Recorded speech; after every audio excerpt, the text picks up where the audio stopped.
The November rain soaked through my suit, Tom Ford, though they'd never bothered to notice, as I handed another set of keys to a valet attendant outside Maxwell Towers. My father's 65th birthday celebration was in full swing on the 50th floor, but here I was, relegated to the parking garage because my brother Thomas thought it was amusing. "Make yourself useful for once," he'd sneered, pressing a valet ticket into my hand. "Since you can't afford a car of your own, at least you can park other people's." If he only knew about my collection of vintage Aston Martins, or the fact that in exactly 47 minutes, this entire building would legally belong to me. I'm Marcus Maxwell, though in certain circles I'm known as Holdings, the mysterious investment group that's been quietly acquiring prime real estate across Manhattan. But to my family, I'm just the disappointment who walked away from Maxwell Industries 5 years ago to find himself. Another Bentley pulled up. Inside, one of my father's board members barely glanced at me as he handed over his keys. These were the same people who would be receiving a very different kind of notice tomorrow morning, one announcing their new landlord. "Marcus," my sister Victoria's voice cut through the rain. "Daddy's asking why you're not helping with the cars. It's the least you could do after everything he's done for you." Everything he'd done for me. Like cutting off my trust fund when I refused to take a VP position at Maxwell Industries. Like telling potential investors to avoid my amateur business ventures. Like pretending I didn't exist whenever the family was featured in the society pages. "Just doing my part, Victoria," I said quietly, watching her designer heels navigate the wet pavement. "Someone has to make sure all these important people can park properly." She sniffed, adjusting her Cartier bracelet. "Well, hurry up. Thomas is about to announce Maxwell Industries' acquisition of the Peterson Group. It's a $300 million deal. Not that you'd understand numbers that big." I suppressed a smile. The Peterson Group acquisition wasn't happening. I bought it through one of my shell companies last week. Just another piece in my carefully constructed plan. "Speaking of acquisitions," Victoria continued, checking her reflection in a car window, "have you heard about Maxwell Towers? Some mysterious buyer is apparently interested. Daddy's furious. He's tried to buy this building for years." "Really?" I kept my voice neutral. "How interesting. Not that it matters to you." She waved her hand dismissively. "You can barely afford rent in that tiny apartment." My tiny apartment was actually the penthouse of a building I owned on Park Avenue, but they'd never bothered to visit. Just like they'd never bothered to look closely at the quiet empire I'd been building while they thought I was failing. The rain intensified as another luxury car pulled up. Through the lobby windows, I could see the party in full swing. My father holding court, Thomas bragging about deals he hadn't actually closed, Victoria showing off her latest husband to anyone who would listen. My phone buzzed, a message from my lawyer, "All documents ready. Transfer of ownership proceeds at 9 p.m. sharp." I checked my watch. 8:13 p.m. In less than an hour, the biggest real estate deal in Manhattan this year would be announced. The mysterious Holdings would be revealed as Marcus Maxwell, and my family would learn that the son they'd banished to the parking garage now owned the ground beneath their feet. A Tesla pulled up, and I recognized the driver, Sarah Chun, head of the city's largest real estate news platform. She was here to cover the party, but in 47 minutes, she'd be breaking a very different story. "Mr. Maxwell," she nodded, hiding a knowing smile. "We'd met last week to plan the timing of tonight's revelation." "Still helping with the cars?" "Just being useful," I replied, playing my part, though I suspect the evening might get more interesting soon. Above us, Maxwell Towers stretched into the rainy night sky, its illuminated windows reflecting the power and prestige of the Maxwell name. By morning, that name would mean something very different. My phone buzzed again, final confirmation from the bank. The $1.2 billion transaction was ready to process. In the garage behind me, I could hear the valets parking Bentleys and Rolls-Royces, their owners completely unaware that their carefully chosen parking spots would soon belong to the man handling their keys. "Ladies and gentlemen," my father's voice boomed through the lobby speakers. "Please join us on the 50th floor for a special announcement." I handed the last set of keys to the valet team leader and straightened my rain-dampened tie.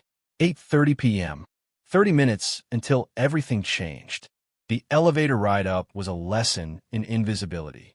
Board members and business partners who'd known me since childhood stared straight ahead, pretending not to notice the failed Maxwell son.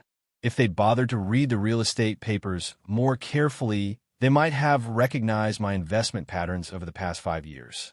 The 50th floor ballroom sparkled with old money and new ambitions.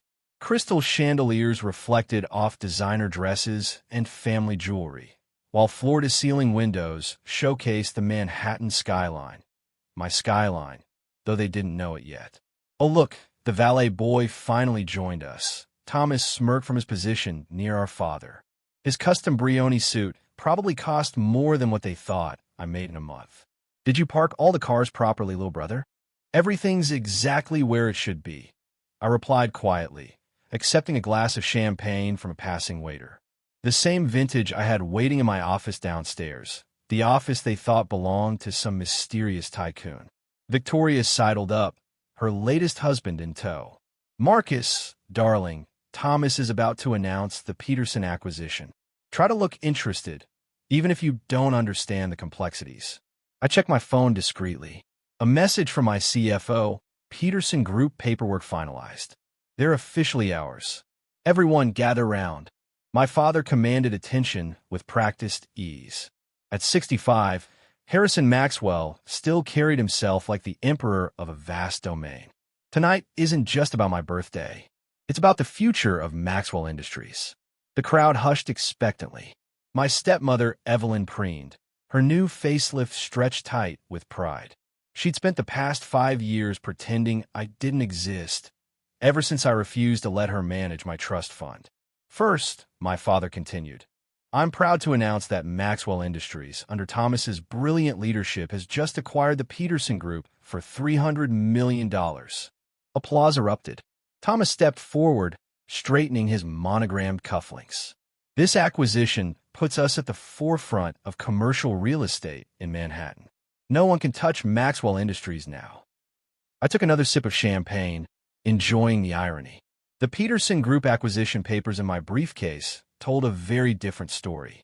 And speaking of real estate, Thomas wasn't finished. We're also in final negotiations to purchase this very building. Maxwell Towers will finally be ours. More applause. Victoria squeezed her husband's arm excitedly. Imagine, darling, the Maxwell name right there on the front. 8:45 p.m. 15 minutes until they learned what the Maxwell name really meant. Of course, my father's voice turned serious. Such success requires proper leadership. That's why I'm announcing tonight that Thomas will be taking over as CEO of Maxwell Industries, effective immediately. The room burst into congratulations. Thomas basked in the attention while Victoria pouted slightly. She'd obviously been hoping for a bigger role herself. Some people, my father looked directly at me for the first time that evening, understand what it means to build a legacy. Others, well, there's always valet parking. Laughter rippled through the crowd. I checked my watch again. 8:50 p.m. Speaking of parking, Thomas couldn't resist another dig. Marcus, shouldn't you be getting back downstairs? Those cars won't park themselves. Actually, I said softly, I think I'll stay for this next part. It should be quite interesting. Victoria rolled her eyes. What could possibly be interesting about Dash? Her words were cut off by a commotion near the windows. Sarah Chun had arrived with her news team, cameras ready. What's this? My father demanded. Who authorized press? 8:55 p.m. My phone buzzed. Final confirmation from the bank. The transfer was complete. Mr. Maxwell, Sarah approached with her microphone, though she wasn't looking at my father. She was looking at me. Do you have any comment on Holdings' acquisition of Maxwell Towers? The room went silent. Thomas stepped forward, confusion crossing his face. There must be some mistake. Maxwell Industries is buying this building. Actually, I said, my quiet voice carrying in the sudden stillness, that's not quite accurate. 9 p.m. Right on schedule. The massive screens around the ballroom lit up with breaking news. Maxwell Towers sold to Holdings. Mysterious buyer revealed, AS Marcus Maxwell. The silence in the ballroom was absolute.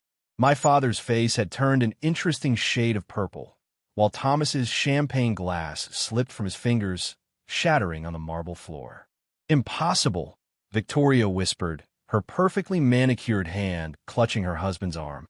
"Marcus can't even afford." "Can't afford what, sister?"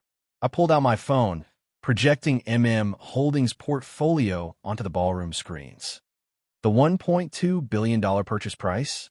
Or perhaps you're referring to the other 12 buildings I've acquired this year."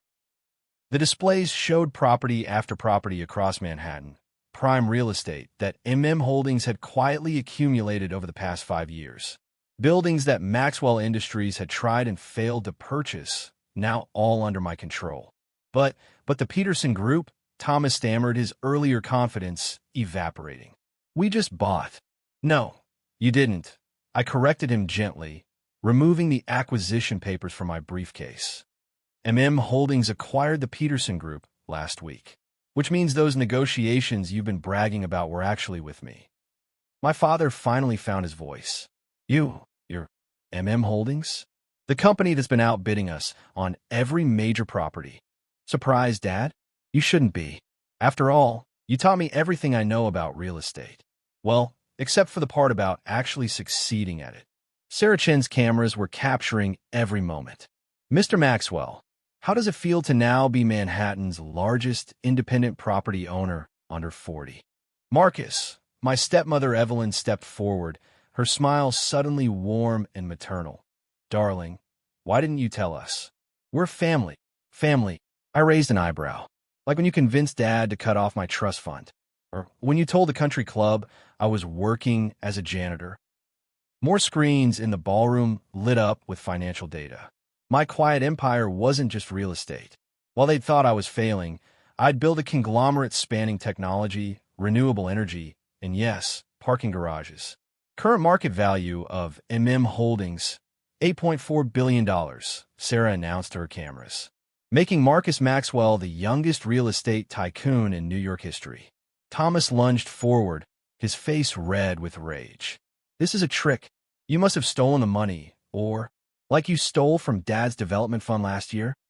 I interrupted quietly. "The $50 million you embezzled to cover your gambling debts? Don't worry, I bought that debt too. Consider it a birthday gift to Dad, saving the family from public scandal." The color drained from Thomas's face. Behind him, our father staggered slightly, reaching for a chair. "As of 9 o'clock tonight," I continued, Holdings owns not just this building, but the majority of Maxwell Industries' commercial rental properties. Your tenants now pay rent to me."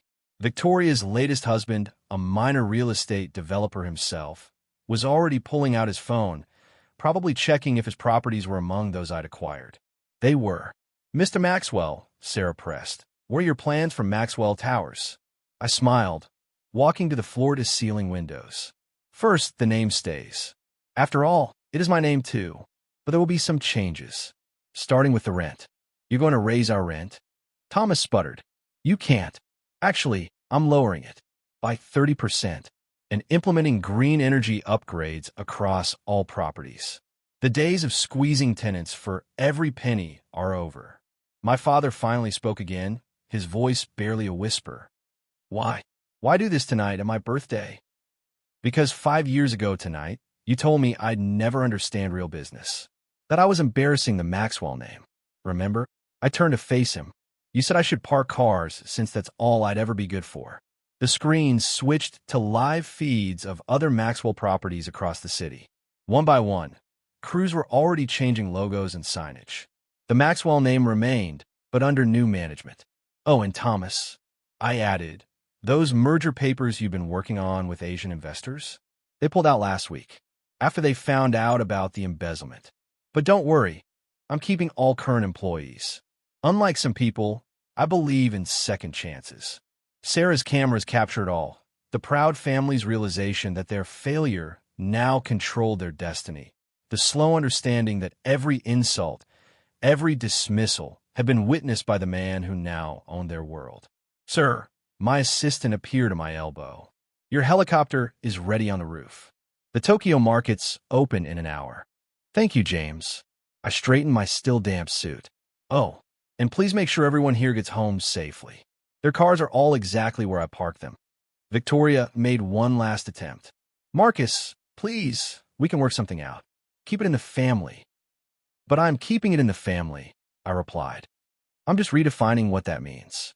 Starting tomorrow, Maxwell Industries will prioritize sustainable development, affordable housing, and ethical business practices. The Maxwell name will stand for something more than profit. As I headed for the elevator, my father called out one last time. Son, I was wrong. I stopped but didn't turn around. Yes, you were. Happy birthday, Dad. Consider this your wake-up call. Sometimes the best business lesson comes from a valet. The helicopter waited on the roof, its blades cutting through the rain. Below, my family was still standing in the ballroom, watching their empire transform under their feet. Tomorrow, they'd wake up to find themselves working for the son they'd dismissed in buildings they'd failed to buy under terms they couldn't negotiate. But tonight, as Manhattan sparkled beneath me, I thought about that younger version of myself, determined to prove that success doesn't have to mean sacrificing principles. The Maxwell name would indeed become legendary, just not in the way they'd planned. Tokyo office on the line, sir, my assistant said as we lifted off. They're eager to discuss the new development projects. I looked down at Maxwell Towers one last time, remembering all those nights parking cars and building my dream in secret.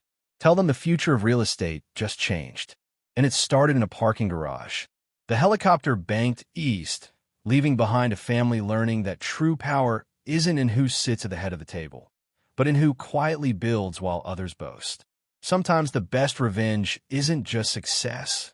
It's succeeding with the integrity they thought would make you fail. And as for parking cars, I think I'll keep doing it occasionally. After all, some of the best deals in Manhattan are made in parking garages by people who understand that every great empire starts with being willing to do the work others think is beneath them.